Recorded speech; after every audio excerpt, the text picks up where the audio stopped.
Trump انتظامیہ کا crack down, 1000 غیر ملکی طلباء کے ویزے منسوخ۔ امریکی حکومت نے گزشتہ چند ہفتوں کے دوران ملک میں زیر تعلیم دیگر ممالک سے تعلق رکھنے والے 1000 سے زائد طلباء کے ویزے منسوخ یا پھر ان کی قانونی حیثیت ختم کر دی۔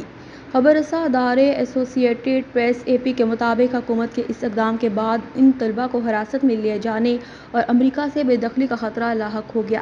رپورٹ کے مطابق ایک ماہ سے کم دورانیے میں لگ بھگ 160 کالجز اور یونیورسٹیز کے کم از کم 1024 طلباء کے ویزے منسوخ ہوئے یا پھر ان کی قانونی حیثیت ختم کر دی گئی۔ اس اقدام سے متاثر ہونے والے بعض طلباء نے department of homeland security میں قانونی درخواستیں بھی دائر کی۔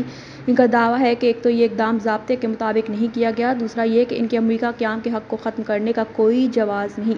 صدر ڈونلڈ ٹرمپ کی حکومت کا امیگریشن اور طلباء کے ایکٹیویزم کے خلاف کریک ڈاؤن ہارورڈ اور اسٹینڈ فورڈ جیسی پرائیویٹ یونیورسٹیوں تک ہی محدود نہیں رہا، بلکہ یونیورسٹی آف میری لینڈ اور اوہائیو اسٹیٹ یونیورسٹی جیسی سرکاری درسگاہیں بھی اس کی زد میں آئیں۔ رواں ہفتے کیوائل میں میساچوسیٹس انسٹی ٹیوٹ آف ٹیکنالوجی (IMT) نے بتایا کہ ان کے 9 انٹرنیشنل طلباء اور ریسرچر کے ویزے اور امیگریشن اسٹیٹس بغیر کسی پیشگی وارننگ کے منسوخ کر دیے گئے۔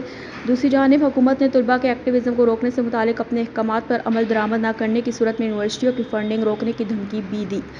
ہارورڈ یونیورسٹی کے 2 ارب 30 کروڑ کے فنڈ پہلے ہی سے منجمد ہیں، لیکن یونیورسٹی نے ٹرمپ انتظامیہ کی پالیسیوں کے خلاف لڑنے کا عندیہ دیا۔ واضح رہے کہ حکومت کی جانب سے کولمبیا یونیورسٹی کے ایکٹیوسٹ طالب علم محمود خلیل کو حراست میں لیے جانے کے بعد وفاقی حکومت نے کہا تھا کہ اسے ان تمام غیر ملکی امریکی شہریوں کو ڈی پورٹ کرنے کا حق جو یہود دشمن اور فلسطینیوں کی حمایت میں مظاہرے کر رہے ہیں۔